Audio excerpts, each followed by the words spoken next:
Bonjour ou bonsoir, ça dépend de l'heure à laquelle tu regardes cette vidéo. Aujourd'hui, je relance ma série de vidéos sur les films que j'ai vus au cinéma tel mois, etc. Je tiens à préciser aussi, pour ceux qui n'ont pas vu la vidéo juste avant, j'ai sorti une vidéo il y a 3 semaines je crois, j'ai changé de ville, enfin j'ai déménagé, donc du coup je n'ai plus le décor que j'avais avant. Je suis en train de refaire un nouveau décor, on va dire. Là pour l'instant je filme de mon lit et tout ça, c'est pas trop idéal, mais pour l'instant j'ai pas trop le choix, mais promis j'essaierai de faire un truc un peu plus cool pour les prochaines vidéos. Donc j'habite à Paris depuis maintenant 3 mois, bientôt 4. J'ai un cinéma à côté de chez moi. Ouais, ça a changé littéralement ma vie et du coup je vais plus souvent au cinéma. Je vais vous parler de 6 films que j'ai vus en salle au mois d'octobre. Le premier film que j'ai été voir, ça a été Emmanuelle d'Audrey Diwan, je sais pas comment ça se prononce. Emmanuelle est une femme avec un métier peu ordinaire. Elle teste des hôtels. Emmanuelle semble être une éternelle insatisfaite, notamment du point de vue sexuel. Mais alors qu'elle arrive à Hong Kong, elle se retrouve à se poser des questions sur sa sexualité, notamment sur ses désirs sexuels. C'est un remake, il me semble, du film Emmanuelle, un film français qui est sorti il y a genre 50 ans, je crois. Alors je suis en train de monter la vidéo et je peux vous confirmer qu'en fait ce n'est pas vraiment un remake. En tout cas, le film reprend à peu près le même titre que le film des années 70, mais ce n'est pas vraiment un vrai remake. Ça a des similitudes avec le film, voilà, mais c'est pas totalement assumé. Donc on peut pas le considérer comme un remake. Voilà, je voulais juste remettre les choses dans leur contexte. Ouais, 1974. Et la réalisatrice a fait le pari audacieux de ressortir du coup le film 50 ans après.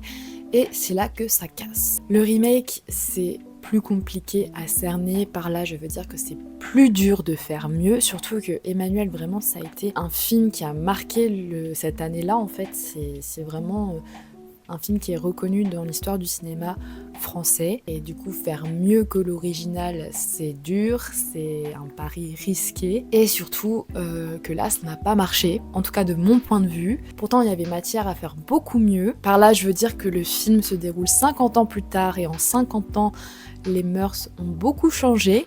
Donc je m'attendais vraiment à une femme beaucoup plus libérée, un point de vue un peu féministe, tout ça, que je n'ai pas retrouvé malheureusement. Bah oui, parce que la montée de la pensée féministe, elle peut permettre au cinéma de nouvelles formes scénaristiques intéressantes. Et là, non. Petit flop, pas retrouvé ce que j'attendais dans ce film. Moi je m'attendais vraiment à une femme qui est à la recherche de ses désirs, qui essaie de se découvrir, etc.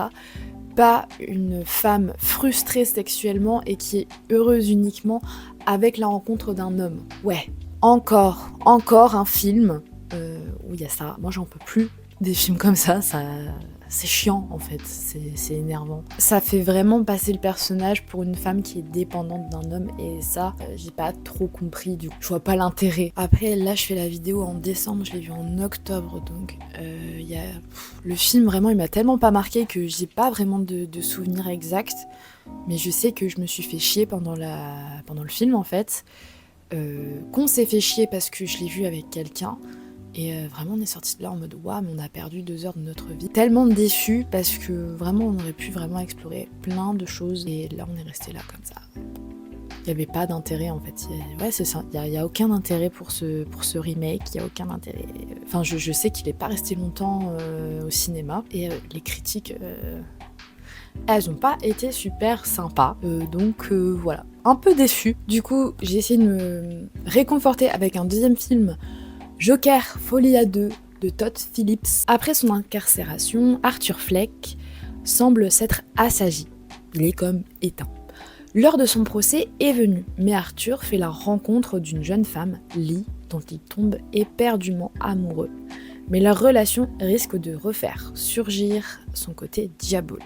L'un des films que j'attendais le plus cette année, et je pense que je n'ai pas été la seule, parce que vraiment, Joker, Folie à deux, il y a eu vraiment une sorte de hype autour de ce film, parce que le premier avait bien marché. Vraiment honte à moi, parce que j'ai pas vu le premier. Ouais, je sais, je suis une inculte, j'ai pas vu le premier, et je parle du deuxième, et je me permets de mettre un avis dessus. Pourquoi je l'attendais, alors que j'ai pas vu le premier? Tout simplement parce que le premier, en fait, je voulais le voir au cinéma, mais j'ai pas eu l'occasion et je trouverais ça trop dommage de le revoir sur un ordinateur.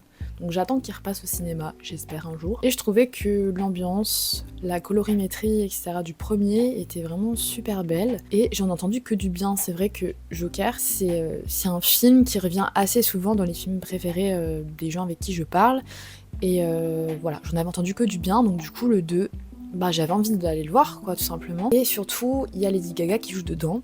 Lady Gaga, je trouve que c'est, alors, certes une excellente chanteuse, mais une excellente actrice. Attendez, cette meuf est incroyable. Elle joue super bien dans le film d'ailleurs, ça je reviendrai après dessus. Le film là, Shallow, là, The Shallow. Dans le film Star is Born, c'était vraiment bien aussi. Moi, après, vraiment la première fois où je l'ai vu au cinéma, enfin dans une œuvre cinématographique plutôt, c'est dans la série American Horror Story où je l'avais vu dans la saison 5, Hotel si je me trompe pas, et la saison 6, je sais plus comment elle s'appelle, bref. Et vraiment, j'avais un super bon souvenir, donc revoir Gaga au cinéma, ça a été vraiment un pur bonheur. Et j'attendais aussi ce film parce que c'est une comédie musicale et je trouve ça intéressant à aller voir. Alors moi et les comédies musicales, c'est quelque chose. En fait, j'étais très fâchée avec la comédie musicale, mais j'essaie de me réconcilier. Donc je me suis dit, bah autant aller voir le film. Donc tout ça fait que je suis allée le voir et j'ai été déçue, comme je pense la plupart des gens qui ont été voir le film. Je sais pas, je l'ai pas trouvé aussi spectaculaire, pas l'impression qu'il y ait quelque chose qui m'a marqué. C'est un film, voilà, comme un autre en fait. Il y a pas ce petit truc qui m'a fait oh putain, ok, ça je vais m'en souvenir. Non, il y a pas eu cette petite étincelle en fait. Enfin, j'ai été déçue et du coup je pense que c'est pour ça que j'ai mis une note aussi basse. Peut-être qu'elle est pas hyper réfléchie. Après, je suis pas la seule à avoir mis une note aussi basse. Vraiment, le film a flop et pour cause. Les fans du premier film ne se sont pas forcément retrouvés dans le deuxième, puisque le premier film n'était pas une comédie musicale et on sait pertinemment que le public des comédies musicales n'est pas le même que le premier film. Et c'est pour ça qu'il a fait beaucoup moins d'entrées, qu'il a flop, etc. Et c'est super dommage. J'ai trouvé aussi le film un peu long. Ouais. Un peu beaucoup même. Spoiler alerte, enfin c'est pas vraiment un spoiler mais bon. En gros au début du film il y a une petite animation. Alors je sais pas si c'est en lien avec le premier film du coup, mais moi j'ai pas trop compris pourquoi il y avait eu cette animation là. Et j'avais l'impression que ça avait surpris tout le monde dans la salle. Je sais pas, après comme je suis une inculte et que je sais rien, peut-être que je me gourre, n'hésitez pas à me dire en commentaire. Et surtout la fin. Sans spoiler, la fin elle est nulle, mais hyper nul. Ah ouais, donc en fait, tu me fais un film hyper long pour avoir une fin comme ça? D'accord. Le troisième film que j'ai été voir en salle, ça a été Josep Dorel. On va suivre à travers le personnage de Serge l'histoire de Josep, un réfugié espagnol enfermé dans un camp de concentration en 1939.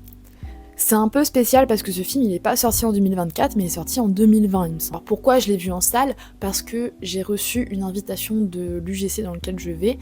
Et c'est un festival, alors comment il s'appelle déjà? Festival Paris Ciné contre les discrets. Et j'ai eu une invitation, j'en ai profité pour inviter mon copain, donc on y est allé à 2.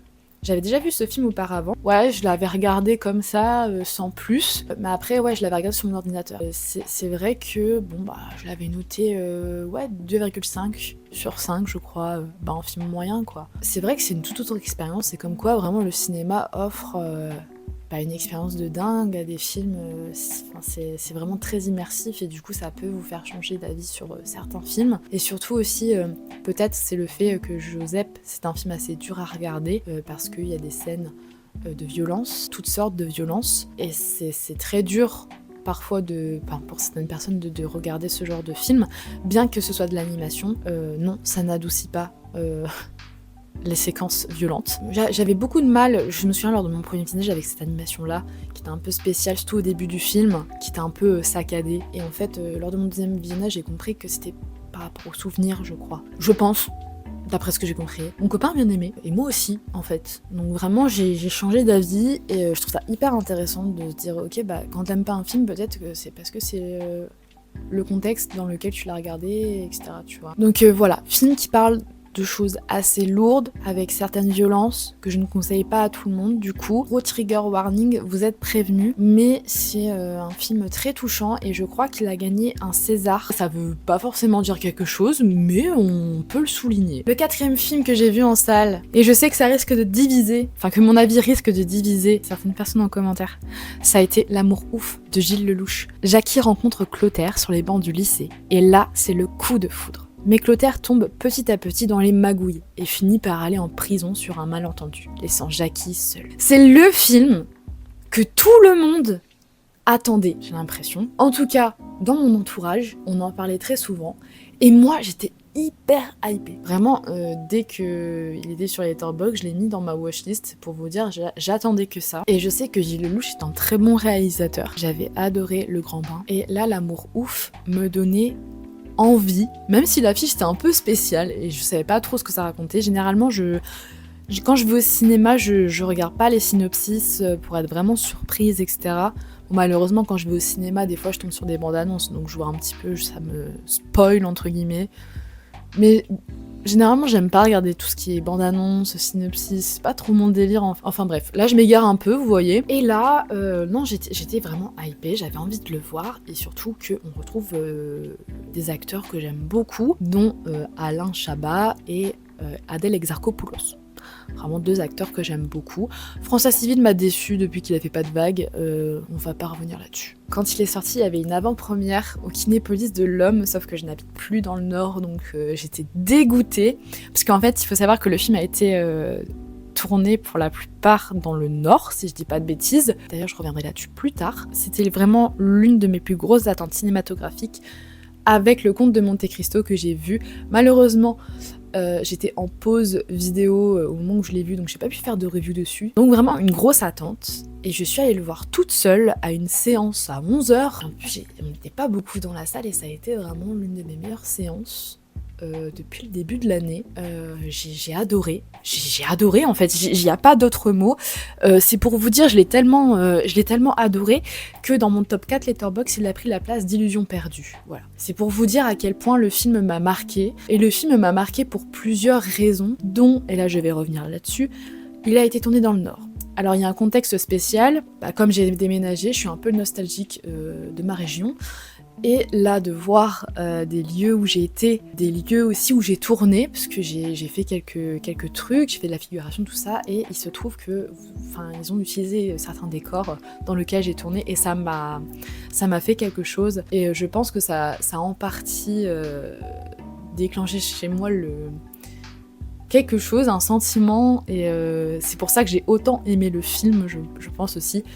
Et du coup, voilà, ça m'a procuré quelque chose. En dehors de ça, l'histoire d'amour entre Jackie et Clotaire est vraiment bien.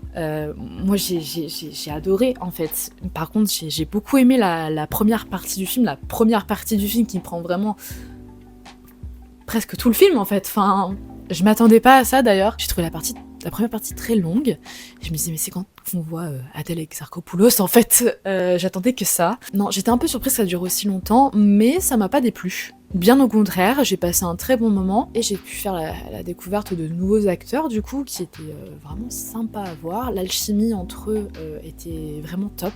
J'ai souvent vu des critiques sur Letterboxd, tout ça, expliquant le fait que c'était un peu gnangnan, un peu lourd, spectaculaire aussi d'un point de vue cinématographique, images, effets spéciaux, enfin vraiment par exemple le générique il ouvre sur je crois que c'est une sorte de cheminée d'usine qui est en feu, un truc comme ça, enfin et en fait moi ça m'a paru logique parce que vraiment le premier amour quand tu le vis, tu idéalises tout. La personne avec qui tu es, les choses que vous faites ensemble, les milieux où vous êtes, et du coup en fait pour moi ça s'est retranscrit dans le comportement des personnages, tout ça, et c'est pour ça que, d'accord, il y a des dialogues qui sont un peu gnangnan, tout ça, mais en fait, pour moi, c'était logique. Le fait aussi, les effets spéciaux, là, comme je parlais à l'instant, pour moi, c'est logique, en fait. C'est tellement spectaculaire, et je pense que c'est...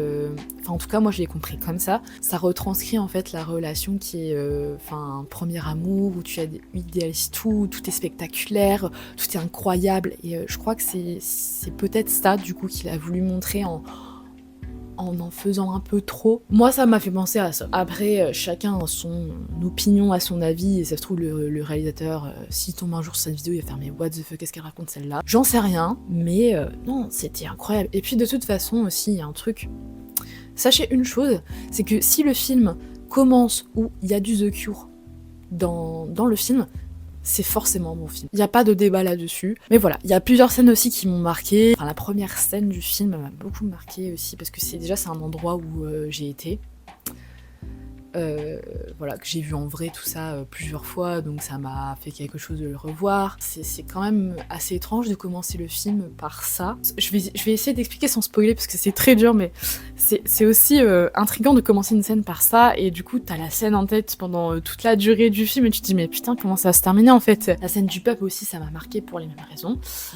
Et la scène aussi de la danse, donc moi ce que j'appelle le coup de foudre, parce que pour moi c'est ça, entre nos deux personnages, Jackie et Clotaire. Le moment où ils tombent amoureux, c'est le moment où ils dansent sur Euforest de The Cure. Incroyable. Mais ce film est vraiment bien, et j'espère sincèrement que vous avez pu l'apprécier autant que je l'ai apprécié. C'est vraiment une expérience cinématographique à avoir, et je suis heureuse d'être née à cette époque pour l'avoir vu au cinéma, l'avoir vu en salle. Parce que c'est vraiment un bon film à aller voir en salle. Le seul truc qui m'a un peu déçue, c'est vraiment la deuxième partie du film. On reproche Adèle Exarchopoulos et François Civil de ne pas avoir la même alchimie que les deux autres acteurs. C'est vrai, il y a plus cette alchimie-là, mais je rappelle que aimer quand on a 15 ans n'est pas la même chose qu'aimer quand on en a 30. C'est juste réaliste. Tu aimes la personne, mais tu n'as plus cette manière de l'idéaliser, et surtout, ça fait 15 ans qui se sont aimés pour la première fois, et l'amour ne peut pas être constant. L'amour, c'est quelque chose qui évolue, qui change. Enfin, j'ai vu qu'il y avait moins d'alchimie, mais ça ne m'a pas choquée. Par contre, et je pense que je ne suis pas la seule, j'aurais tellement aimé savoir la liste des 457 mots, parce que ça, vraiment, je suis là en mode, mais c'est le truc, vraiment, mais Gilles, qu'est-ce que tu nous as fait, là? Parce que moi, je voulais savoir, du coup. Je reste une éternelle insatisfaite. Alors je vais écorcher le nom du prochain réalisateur, donc du coup je vais le noter, le mettre en bas. Voilà, comme ça m'évitera des problèmes. Donc le 5e film que j'ai été voir, ça a été Flo de... Voilà. Un petit chat noir vit sa vie tranquillement dans une grande forêt. Mais un jour, un énorme tsunami arrive. Flo va devoir vaincre sa peur de l'eau pour tenter de survivre. Je suis hyper contente d'avoir vu ce film. Je l'ai vu en avant-première parce que je connais quelqu'un qui travaille pour l'une des boîtes de distribution du film. Donc une invitation vraiment spéciale où je me suis retrouvée avec des gens du cinéma. Bien évidemment, j'ai pas osé parler parce que je suis trop timide. Mais bon, ça c'est encore un autre sujet. Donc je me suis sentie un peu privilégiée. Le film, alors pareil, je ne savais pas du tout de quoi ça parlait. Il faut savoir que les films d'animation, c'est pas trop mon truc. Enfin, c'est vrai que j'en regarde pas souvent. Quoique là, j'en ai regardé 2 quand même au mois d'octobre. Mais là, vraiment, j'ai été fascinée. Je pense que c'est le mot, en fait, qui décrit le mieux ma séance. Parce que, déjà, j'ai pas vu le temps passer tellement j'étais... dedans. Le film, il a réussi à me charmer. En fait, c'était tellement beau. J'ai trouvé les détails de l'eau, mais super beau. Vraiment, je trouve qu'on se rend pas assez compte quand on voit un film d'animation, ou même un dessin animé, tout le temps derrière. Surtout, Flo, c'est une animation assez... réaliste. Je m'exprime un peu mal, désolée. Non, le temps que ça a dû prendre, et je sais pas quand ils ont commencé à travailler dessus. Ils l'ont dit en plus lors de l'avant-première, parce qu'il y avait l'équipe du film aussi.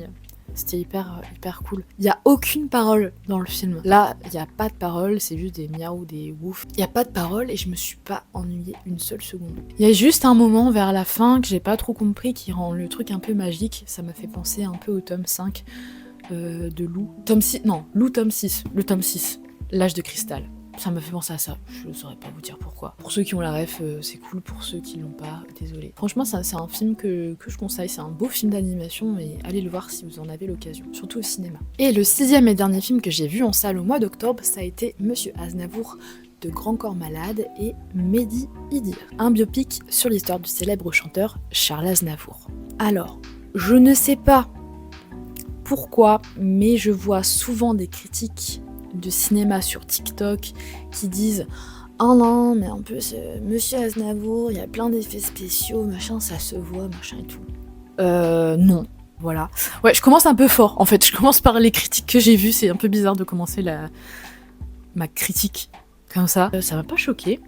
Et souvent, on reprochait aussi le fait que ça a été fait par IA, je sais pas, les voix, etc. Alors, sachez une chose, c'est que les tons graves qu'on entend dans le film, c'est Tahar Rahim, donc l'acteur principal, qui le fait. C'est-à-dire qu'en gros, le mec a bossé à fond sur le chant pour essayer de lui-même chanter. Il y a eu utilisation de la voix de Charles Aznavour pour les tons plus aigus, si je me trompe pas. Faut saluer quand même la performance, quand même. C'est incroyable, attends. Tahar Rahim, si vous voulez, c'est une longue histoire, lui et moi, parce que je n'ai pas aimé sa performance dans Don Juan de Serge Boson. C'est vraiment, je crois, l'un des pires films que j'ai vu en 2023. Ça m'a choc-barre, vraiment. Quand je l'ai vu la première fois, je me suis dit putain, mais qu'est-ce que je fous là? Depuis ce film, Tahar Rahim, j'essaye de l'éviter. En fait, il m'a fait mauvaise impression. Voilà. Je me suis dit putain, mais what the fuck? Et en fait, alors moi j'adore la chanson française, c'est quelque chose vraiment qui rythme mon quotidien. Donc moi je suis un peu plus France Gall, Michel Berger, etc. Mais Charles Aznavour est dans ma playlist aussi, j'écoute de manière assez régulière. Du coup, je me suis dit, bah, je vais aller le voir quand même, ce film. J'avais très peur au début. J'avais très peur, comme bon nombre d'entre nous, je pense. Il ne touche pas à Charles Aznavour. Et en fait, bah, c'était incroyable. Moi, j'ai vu tout le travail derrière. C'est un travail d'analyse, de recherche. Enfin, dans les archives de Charles Aznavour, ça se voit que Tahar Rahim a taffé comme un malade. Déjà le mec essaye d'imiter la voix de Charles Aznavour. C'est comme Pierre Ninet dans Yves Saint Laurent. Pierre Ninet dans Yves Saint Laurent, il a une manière de parler qui est semblable au vrai Yves Saint Laurent.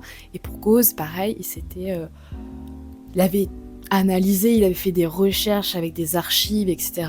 Et ça se voyait. Et là, j'ai l'impression que ce film fait un peu écho au film de Yves Saint Laurent avec Pierre Ninet, parce que justement on retrouve pareil un acteur qui a travaillé à fond son personnage, j'ai envie de dire, c'est pas vraiment un personnage parce que c'est une personne qui a existé. Non, c'était vraiment beau à voir et j'ai adoré. Et surtout ah oui, il y a aussi le fait que les biopics, alors moi j'adore les biopics, je sais que bon nombre de personnes n'aiment pas trop, enfin en tout cas moi ce que je vois sur TikTok, tout ça, les retours que j'ai aussi dans ma vie, tout ça, j'adore parce que les biopics ça me permet de me motiver. Je trouve ça hyper motivant de voir à travers, alors c'est un acteur hein, qui joue etc, mais c'est la vie d'une personnalité. Et là dans Monsieur Aznavour, on voit à quel point Charles Aznavour il en a bavé toute sa vie quoi. Ça m'a tellement, en fait j'aime bien parce que j'ai l'impression que ce genre de film ça me rebooste, ça me donne envie de faire la même chose pour réussir. Bon, depuis que j'ai vu le film, et là j'hésite à aller le revoir d'ailleurs, je sais pas s'il est encore en salle, mais